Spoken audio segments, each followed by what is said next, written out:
प्यारे बच्चों, कक्षा 12 के आज के इस सेशन में रसायन विज्ञान के अंतर्गत हम लोग पहला अध्याय में पिछले 3-4 सेशन देख चुके हैं। उसमें क्रिस्टलीय ठोस या ठोस अवस्था के विषय में हम लोग अध्ययन कर चुके थे।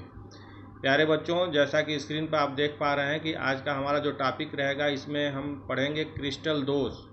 और क्रिस्टल दोष क्या होगा, कितने प्रकार के होंगे, उनकी परिभाषाएं, उसके विषय में विभिन्न प्रकार की जानकारियां।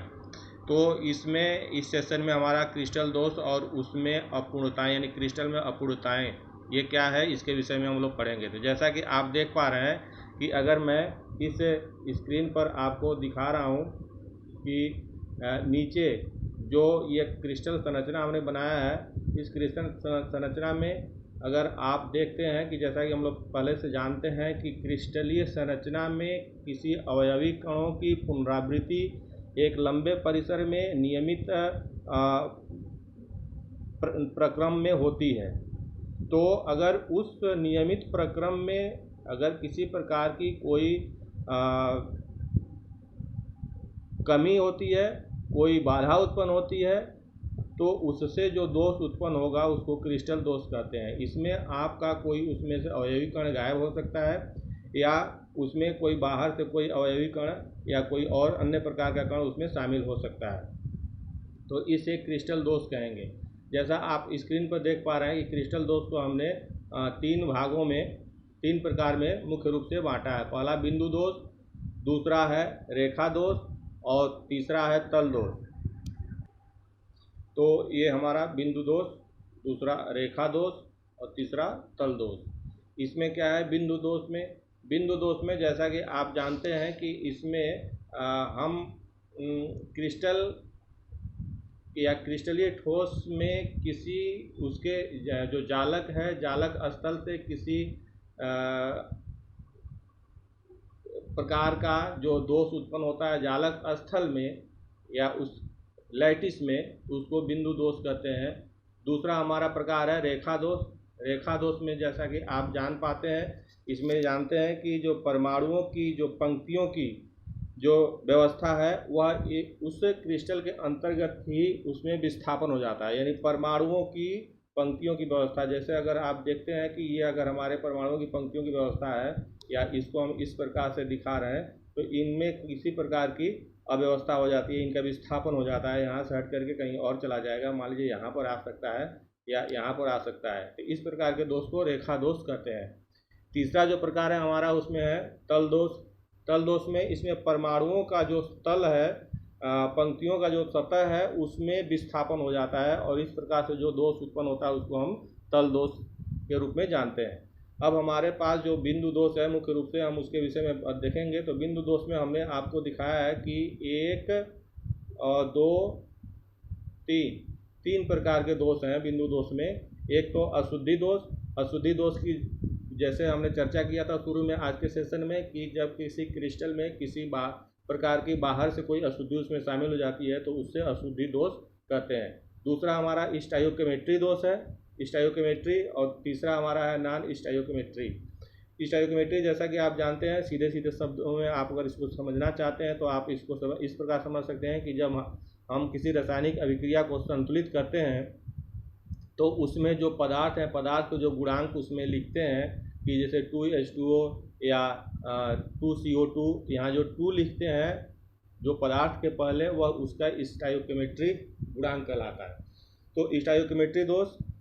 और तीसरा हमारा है नॉन स्टाइयोकेमेट्री दोष, यानी स्टाइयोकेमेट्री इसमें प्रभावित नहीं होता है, इसमें स्टाइयोकेमेट्री प्रभावित होता है। इस प्रकार के जो दोष हैं, इसमें भी हमारे पास जो दूसरा प्रकार है स्टाइयोकेमेट्री दोष, इसमें हम 4 प्रकार के दोष को इसमें इंगित कर रहे हैं। पहला रिक्ति दोष, दूसरा अंतराकाशी दोष, तीसरा शाटकी दोष और चौथा फ्रैंकेल दोष। इसमें क्या है रिक्ति दोष में? अब इसमें जैसा कि आप अगर देख पा रहे हैं स्क्रीन पर, इन 2 दोषों में ऊपर के जो दोष हैं ये रिक्ति दोष और अंतराकाशी दोष, ये नॉन आयनिक कंपाउंड में या ठोसों में होता है। और दूसरे जो नीचे के जो 2 प्रकार हैं शाटकी और फ्रैंकेल दोष, ये आयनिक क्रिस्टलों में ये दोष उत्पन्न होता है। तो इसके विषय में हम लोग आगे इस सेशन में अभी चर्चा कर रहे हैं। तो जैसा कि अभी आप लोगों ने देखा कि हमारे पास जो स्टोइकियोमेट्री दोष है उसमें 4 प्रकार के दोष थे। रिक्ति दोष, रिक्ति दोष में जब किसी आयनिक, ये मैं लिख रहा हूँ रिक्ति दोष, रिक्ति दोष, रिक्ति दोष, इसको अगर आप समझना चाहते हैं तो इस प्रकार समझ सकते हैं। ये हमारे पास है जो अवयवी कण है, इसमें से बाय द वे कोई एक अवयवी कण इसमें से, एक अवयवी कण इसमें से समाप्त हो गया तो इस प्रकार का जो दोष होगा उसको रिक्ति दोष कहते हैं। और यह नॉन आयनिक कंपाउंड में होता है और इसमें आप देख पाते हैं कि इसमें जो घनत्व का जो परिवर्तन होगा, इसमें घनत्व में कमी हो जाती है, यानी घनत्व कम हो जाता है, कम हो जाता है। और जो दूसरा प्रकार है उसमें हम पढ़ते हैं अंतराकाशी दोष। अंतराकाशी दोष का मतलब है कि इंटरस्टेशियल डिफेक्ट, जब किसी नॉन आयनिक कंपाउंड में कणों की जो विकृति है वह अंतराकाशी तरीके से हो, यानी उससे क्रिस्टल के अंतर्गत ही एक स्थान से हट करके दूसरे स्थान पर वह व्यवस्थित हो जाए, तो इस प्रकार के दोष को अंतराकाशी दोष कहते हैं। जैसे आप देख पा रहे हैं कि अगर मैं यहाँ पे बनाता हूँ, एक कण यहाँ पर है, एक कण यहाँ पर है, एक अवयव यहाँ पर है, ये है, ये है, ये है, इसमें से अगर ये कण जो मैंने इसको रंग दिया है ये हट करके कहीं और आ करके यहाँ पर व्यवस्थित हो जाए, यहाँ पर मैंने रंग दिया और ये स्थान खाली हो जाए, तो इस प्रकार के दोष को हम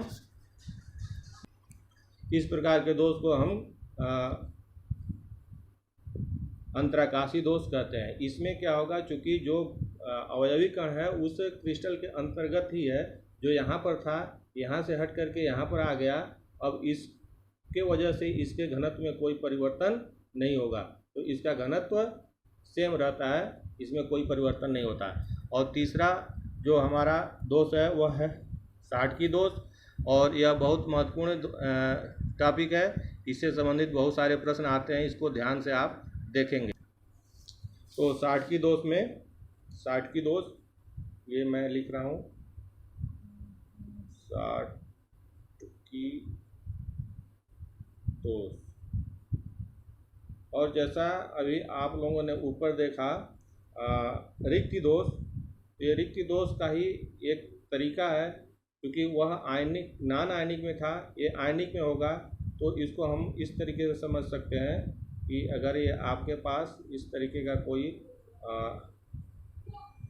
क्रिस्टल है, ये minus plus minus plus plus minus plus minus minus plus minus plus, तो इस प्रकार का अगर क्रिस्टल है, और इसमें जैसा कि रिक्ति दोष में हम लोगों ने क्या देखा था कि उसमें से जो अवयवी कण है उसमें से रिमूव हो जाता है, बाहर हो जाता है, निकल जाता है, जिससे उसके घनत्व में कमी आ जाती है। तो इसमें भी जो दो कण हैं, जो दो आयन है, एक समान विपरीत धनावेशी और ऋणावेशी दोनों एक एक समान रूप से समान संख्या में वह क्रिस्टल से रिमूव हो जाते हैं, बाहर हो जाते हैं। तो जैसा कि आप इस पे स्क्रीन आप देख पा रहे हैं कि इसमें से एक धनायन यानी और दूसरा ऋणायन, केटायन और एनायन दोनों गायब हो गए हैं, और इस प्रकार से इसमें रिक्ति उत्पन्न हो गई है, इसके घनत्व में कमी हो गई है। इस प्रकार के दोष को साटकी दोष कहते हैं। और जो चौथा प्रकार है हमारा वह है फ्रैंकेल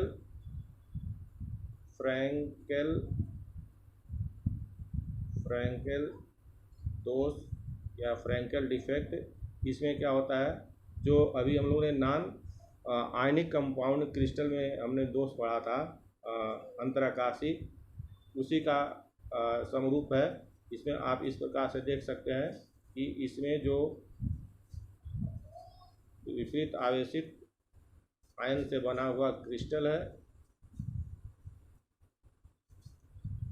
माइनस माइनस, और इसमें से कोई ये अगर मैंने इसको रंग दिया ऋणायन है या यहाँ से हट करके यहाँ पर आके व्यवस्थित हो गया अंतरागासी रूप में उसी क्रिस्टल के अंतर्गत ही, तो इस प्रकार के दोष को फ्रैंकेल दोष कहते हैं। तो इससे घनत्व उस क्रिस्टल के घनत्व में किसी प्रकार की कोई कमी नहीं होती है। तो ये हमारे 4 प्रकार के दोष थे जो स्टाइयोकेमेट्री दोष के अंतर्गत हम लोगों ने पढ़ा। रिक्ति दोष, अंतराकाशी दोष, शाटकी दोष, फ्रैंकेल दोष। और इसके आगे हम जो पढ़ेंगे उसमें हमारा जो टॉपिक है वह नॉन स्टाइयोकेमेट्री दोष है। तो नॉन स्टाइयोकेमेट्री दोष में क्या होता है उसको हम अभी देख रहे हैं। तो ये हमारा जो दोष है अगला नॉन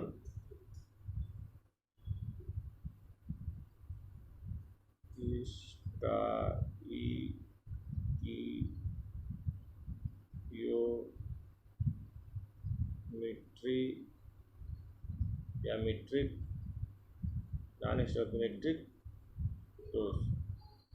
इस प्रकार के दोष में जो हम लोग पढ़ेंगे उसमें हम देखेंगे कि 2 प्रकार के दोष हैं। एक तो पहला है मेटल एक्सेस या अधिधात्विक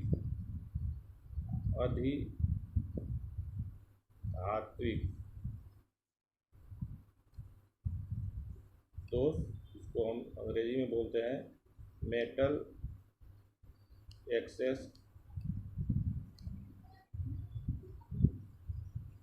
और दूसरा अल्पधात्विक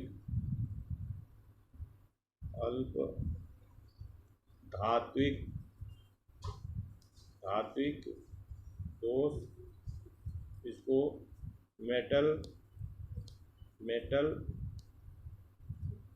डिफिशिएट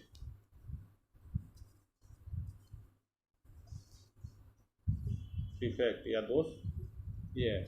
तो इसमें क्रिस्टल के अंतर्गत जो धातुओं की संख्या है, धातुओं का मतलब यहाँ पर है जो धातु का जो हम लोग एक क्वालिटी जानते हैं, प्रॉपर्टी जानते हैं कि धातु इलेक्ट्रॉन को त्याग करके धनायन बनाते हैं। तो उसमें धनायन बनाते हैं, यानी यहाँ पर जो धनायन की संख्या है वो धनायन की संख्या अगर किसी प्रकार से बढ़ जाए, तो किसी प्रकार से बढ़ने का मतलब है कि या तो इसमें से किसी प्रकार से कोई दूसरा ऋणायन अगर निकल गया तो जो धातु और ऋणायन का जो अनुपात है वह क्या होगा, वह चेंज हो जाएगा। यानी धनायन का अनुपात ज़्यादा हो जाएगा और ऋणायन का अनुपात कम हो जाएगा। इस प्रकार से धातु की मतलब धनायन की इसमें अधिकता हो गई। तो एक प्रकार तो ये हो सकता है। दूसरा ये हम कर सकते हैं कि इसमें किसी प्रकार से बाहर से किसी प्रकार से कोई धनायन इसमें प्रवेश करा दें, तो इस प्रकार से धातु की अधिकता हो जाएगी और इस प्रकार से जो दोष उत्पन्न होगा उसको अधिधात्विक या मेटल एक्सेस डिफेक्ट कहते हैं। और तीसरा जो दूसरा इसका जो प्रकार है धातु डिफिशिएट, यानी धातु में अगर किसी प्रकार की कमी हो गई तो इसमें भी हम क्या कर सकते हैं, इसमें तो क्या हो गया, धनायन इसमें से निकल गया, यानी धनायन निकल गया, कैटायन निकल गया, यानी धातु की जो संख्या है, मात्रा है वो कम हो गई। तो इस प्रकार से जो दोष उत्पन्न होगा उसको मेटल डिफिशिएट डिफेक्ट कहते हैं। इसमें प्यारे बच्चों एक टर्म आता है हमारा एफ सेंटर या वर्णक केंद्र।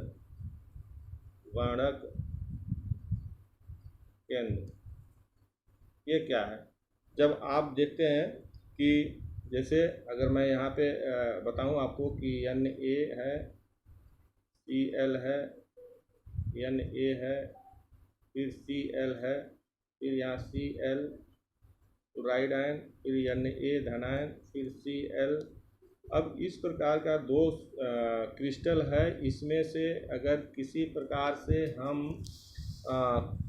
इसमें अगर अल्ट्रा वायलेट पराबैंगनी किरणों को अगर इसमें प्रवाहित करते हैं तो उससे क्या होगा कि इसमें से क्लोराइड आयन एक इलेक्ट्रॉन का त्याग कर देता है और वह उस क्रिस्टल से आबंधित न रह करके उसके क्रिस्टल के पृष्ठ पर पहुंच जाता है, जिससे धातु धनायन अपने सामान्य स्थल पर बना रहता है। इस प्रकार से जो इलेक्ट्रॉन क्लोराइड आयन की रिक्तिका में कहीं पर वहाँ व्यवस्थित हो जाता है और सॉरी इस प्रकार से वह जो ऋणायन है वह अपने आसपास के किसी क्षेत्र में जो जिसको हम क्या कहते हैं कूलाम कूलाम क्षेत्र में ट्रैप कर जाता है और जिसकी वजह से वर्ण केंद्र उत्पन्न हो जाता है। उस सेंटर को एफ सेंटर बोलते हैं। एफ का मतलब है यहाँ पर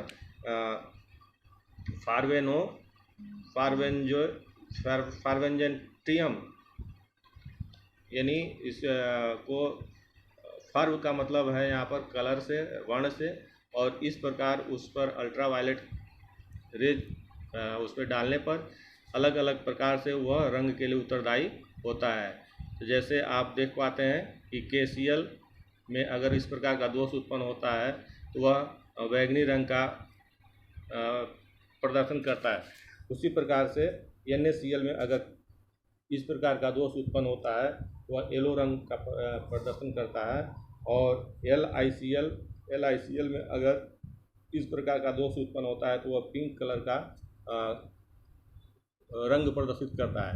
तो प्यारे बच्चों, आज के इस सेशन में ये क्रिस्टल दोष और क्रिस्टल दोष से जो भौतिक और रासायनिक परिवर्तन होता है उसके विषय में हम आगे टॉपिक में चर्चा करेंगे। जैसे कि आप लोगों ने देखा है यहाँ मैं बता रहा हूँ कि इसमें जो इलेक्ट्रॉन, जो अतिरिक्त इलेक्ट्रॉन की संख्या जो बढ़ रही है, जो क्लोराइड आयन छोड़ करके जा रहा है, उस इलेक्ट्रॉन की अधिकता की वजह से इसके भौतिक गुण में परिवर्तन होगा, रासायनिक गुण में परिवर्तन होगा। क्या परिवर्तन होगा? एक तो इसकी चालकता बढ़ेगी, इसकी चालकता बढ़ जाएगी, चालकता बढ़ेगी। दूसरा इसमें जो अनुचुंबकीय लक्षण है, पैरामैग्नेटिक प्रॉपर्टी, वो बढ़ेगा। पैरामैग्नेटिक प्रॉपर्टी, अनुचुंबकीय लक्षण। और इस प्रकार से यह दोष उस धातु में, क्रिस्टल में, ठोस में विभिन्न प्रकार के भौतिक और रासायनिक परिवर्तन करने के लिए उत्तरदायी होता है। तो प्यारे बच्चों, आज के सेशन में बस इतना, इस विश्वास के साथ कि आप लोग बेहतर करने का प्रयास करेंगे। पुनः इस अनुरोध के साथ कि आप लोग APIC क्लासेज यूट्यूब पर सर्च करके ज़्यादा से ज़्यादा उसको लाइक करें और उसको सब्सक्राइब करें और उसको शेयर भी कर सकते हैं, जिससे हम लोगों का हौसला बढ़ता रहे। धन्यवाद।